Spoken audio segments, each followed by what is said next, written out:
Hey guys, welcome back to another video. Today is a special video since we'll be looking at the future of Manhwa. What I mean by that is that there's a ton of series out there that are incredibly good, but how good are the series coming out right now? As you may have guessed, a lot of the series I'll be showing in this video will be short on chapters, but I'm confident all of them are good and have huge potential for the future. If this video helps you out or if you simply want to help, leave a like and don't forget to subscribe if you're a fan of anime, manga or manhwa content. Without further delay, let's get into the top 10. Number 10 comes with the Tax Reaper. Crooked businessmen and civil servants got you down, called the Undertaker of the tax world the Tax Reaper. The main character has a gift that lets him see the amount of illegally withheld taxes as a number floating above people's heads. But when he uses his ability to whistle blow on someone in his own company, he gets axed. Branded as a traitor in the business world, he decides to become a government employee and catch all the dirty white-collar criminals that profit through tax loopholes. Whose neck will the Tax Reaper's righteous blade strike next? This series is definitely something different from everything I've read so far. Even though there's some elements like special powers that would normally appear in the series that I read, the power only helps the main character realize who has a debt. The concept is incredibly good and the art backs it up, so in my opinion this series has an amazing potential. If you decide to bookmark it for later or read it now, this is definitely a work you do not want to miss out on. In number 9 we have My S-Class Hunters. The main character is an F-ranker overshadowed by his little brother, an S-ranker. All he does is get in his brother's way, causing trouble wherever he goes. When a seemingly routine dungeon raid goes wrong and costs his brother's life, the main character decides to use the wish granted by the king of the dungeon to reset his timeline. The plan was to lead a quiet life from now on, but now it turns out he can help other people become S-rankers. Maybe this is a chance at building his own entourage of powerful metahumans. But it may be easier said than done. I've heard of this series way before it was released and I'm very happy with the way it's being drawn. Most of you are already familiar with the setting of dungeon ranks and everything else, but the twist in this story is that the main character himself is not that strong, but he can see people's potential and lead them to become an S-ranker. Without a doubt a series that will give people something to talk about, so if you don't want to stay out of the conversation, definitely check it out. Number 8 comes with the final raid boss. The main character, aka raid leader, used to be a rank 1 in the world's first VR RPG game, Row Online. But now he's trapped in a game called Astrum as an NPC due to the evil scheming of an AI. Now he must find a way to escape this sick metaverse, but will be able to outsmart artificial intelligence. This is without a doubt a great concept. The main character is inside of a game, but not as your usual player, but an NPC. So far we have seen him do a lot of stuff, but I'm still waiting for that interaction with the players. I can't even predict what's going to happen next with the story, and that's what makes it exciting. Pair that with the fact that the main character is really smart, game-wise, and overpowered, this story got me hooked on chapter 1. Without a doubt, you should give this one a try. In number 7 we have Manager Kim.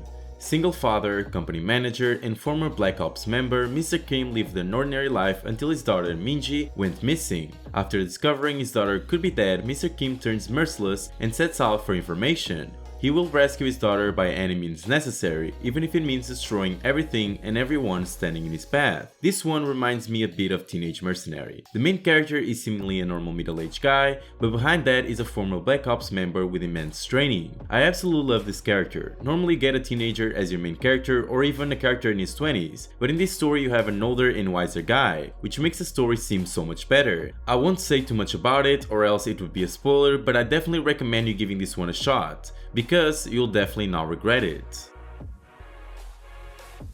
Number 6 comes with Murim RPG Simulation. A scout in the infamous demon cult is on a routine patrol when his squad unexpectedly encounters a fearsome master of the Manhwa sect, the sworn enemies of the demon cult. Without warning, the Manhwa sect cult master slaughters the entire squad. As the main character lies dying, lamenting years of service to the cult with nothing to show for it, he's suddenly faced with a video game prompt, asking if he would like to start again. Given the opportunity to start over and make different choices, he vows to survive and become stronger so he can rise to the top of the demon cult. Now, we all have seen a main character that unexpectedly gains a system while on the verge of death, and while this one follows the same pattern, the system is quite different from what we are used to. Let me explain. This system is more of a NPC/RPG system. What I mean is, for example, the main character, whenever talking to other people, has 3 to 4 choices of things to say, and he has to choose one. He can't say anything else besides that. This small twist makes the story so much better and a fresh perspective on the system genre. If you're a fan of genre, definitely go check it out, because it is something we haven't seen before.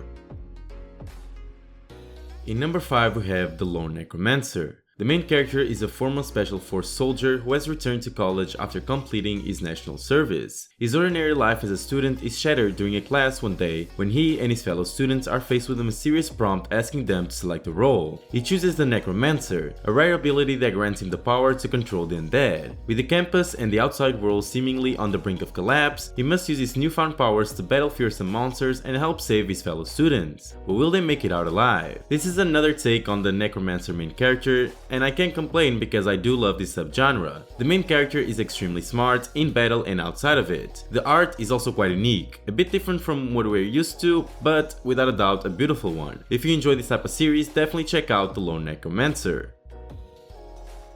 Number 4 comes with Double Click. What happens when you lose the one thing that you are the best in the world at?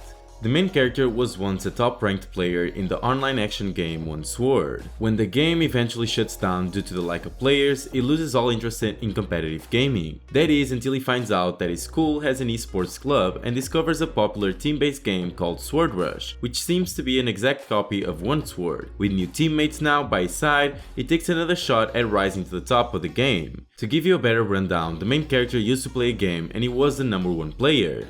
When the game shuts down, he loses interest in gaming until he finds Sword Rush, which is basically the same game he used to play but with better graphics. Now, don't be deceived by the art, it gets better and better every chapter, and you get insane fights down the road. Since I'm a huge fan of gaming, this work was very entertaining to read, mainly because of its realism. Overall, a great work that you should definitely give a chance to. In number 3 we have Return of the Mad Demon. The Mad Demon dreams of becoming the god of martial arts.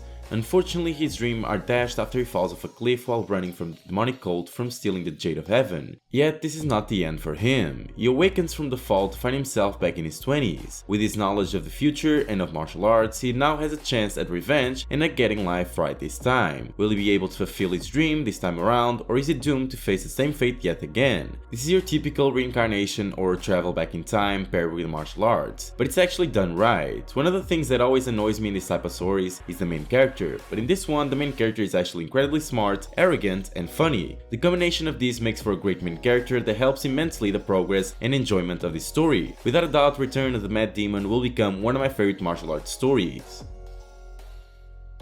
Number 2 comes with Reincarnated as an Unruly Heir. The main character was once a rising martial arts master known as the 10-strike finisher, due to his ability to defeat any opponent within 10 moves. He is also the son of the leader of the Great Martial Arts Alliance, an organization of virtuous martial arts sects. His future leaderships over the martial arts world seem all but assured, that is, until he is assassinated by a jealous rivals. He is reincarnated into the body of the playboy second-in-command of the evil Shining Light cult. Can he remain true to his principles despite his new life on the dark side? I like this story a lot, mainly because you can clearly see the struggle of the main character. In his previous life he was on the righteous side, and in this life he's on the dark side. He tries to keep his morals while being in the evil side of forces, and that's something I really enjoyed reading. Overall, it's a great series with a smart and overpowered main character just trying to figure out what to do now that he's in the body of a different person.